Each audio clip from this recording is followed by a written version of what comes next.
നമസ്കാരം സൈൻറ്റാണ് BBSൻ്റെ ഓരോ കാഴ്ചകളും കണ്ടിട്ട് ചിരി വരികയാണ് കേട്ടോ. കാരണം വേറെ ഒന്നുമല്ല, ആര്യനും അതുപോലെ അക്ബറും പിന്നെ സാബുമോനും കൂടി ഇരുന്നുകൊണ്ട് അക്ബർ എപ്പോഴുള്ള തന്നെ ഈ ആര്യനെ അങ്ങ് പുകഴ്ത്തി അടിക്കുന്നത്. കാരണം ഈ അക്ബറിന് ഒറ്റയ്ക്ക് കളിക്കാൻ അറിയില്ല, ആരെങ്കിലുമൊക്കെ താങ്ങി നിന്നാലേ അക്ബറിന് അങ്ങോട്ട് മുന്നോട്ട് പോകാൻ പറ്റത്തുള്ളൂ.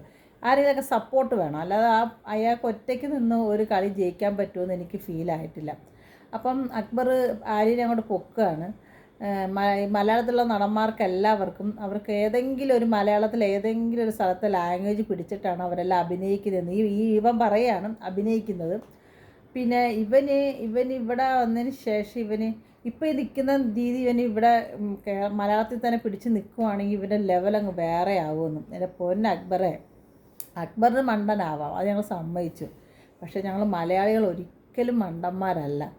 ഞങ്ങൾ നല്ലവരെ കണ്ടാൽ കൈ നീട്ടി സ്വീകരിക്കും, അല്ലാത്ത അലവലാദികളെ കണ്ടാൽ അതേപടി എടുത്ത് പൊക്കിയെടുത്ത് പുറത്ത് കളയും. അതാണ് മലയാളികൾ. അതെപ്പോഴും അക്ബറൊന്ന് മനസ്സിലാക്കിയാൽ കൊള്ളാം.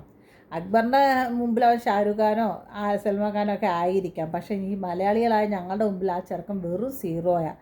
അത് അക്ബർ പുറത്തിറങ്ങുമ്പോൾ ഈ വീഡിയോ ഒന്ന് കാണാൻ വേണ്ടിയിട്ടും കൂടെയാണ് ഞാൻ പറയുന്നത്.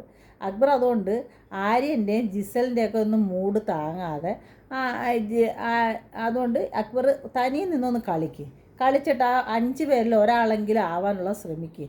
അല്ലാതെ ആര്യനെ അങ്ങോട്ട് പൊക്കി മേപ്പോട്ട് കൊണ്ടുപോയിട്ടില്ലെങ്കിൽ അവൻ അഭിനയിക്കുന്ന സിനിമയിൽ പാട്ട് കിട്ടുമോ എന്നുള്ള പ്രതീക്ഷയിലൊന്നും വേണ്ട.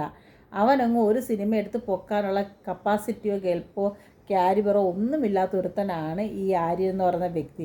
മലയാളികൾ അവനെ കൈനീട്ടി സ്വീകരിക്കത്തുമില്ല. കാരണം അവൻ്റെ പ്രവൃത്തിയിലും അവൻ്റെ ഗ്രൂപ്പിലുള്ള ആൾക്കാർ ചെയ്ത പ്രവൃത്തിയിലും ഒരിക്കലും മലയാളി കൈനീട്ടി അവനെ സ്വീകരിക്കുമെന്ന് അക്ബർ സ്വപ്നത്തിൽ പോലും വിചാരിക്കേണ്ട. പിന്നെ അക്ബർ ഇറങ്ങിക്കഴിഞ്ഞ് എല്ലാ സോഷ്യൽ മീഡിയയിലും ഒന്ന് കാണണം ആര്യനെക്കുറിച്ചുള്ള അഭിപ്രായങ്ങളും കാര്യങ്ങളും ഒക്കെ. എന്നിട്ട് വേണം ഇത് ഈ മൂഡ് അങ്ങോട്ട് പോയി താങ്ങാനും. മനസ്സിലായോ? പറയാനുള്ള ഇത്രേ കാര്യം. താങ്ങിക്കോ, അവനവൻ്റെ കാര്യത്തിന് വേണ്ടി മാത്രം താങ്ങിക്കോ. അല്ല ഒന്നടക്കം കേരളത്തിലെ മലയാളികൾക്ക് വേണ്ടിയിട്ട് താങ്ങാൻ നിൽക്കണ്ട. അത് തൻ്റെയും കൂടെ മൂഡ് വെള്ളത്തിൽ പോകുന്ന മാതിരിയാവും. എനിക്ക് ഇത്രയാണ് കേസ് പറയാനുള്ളത്.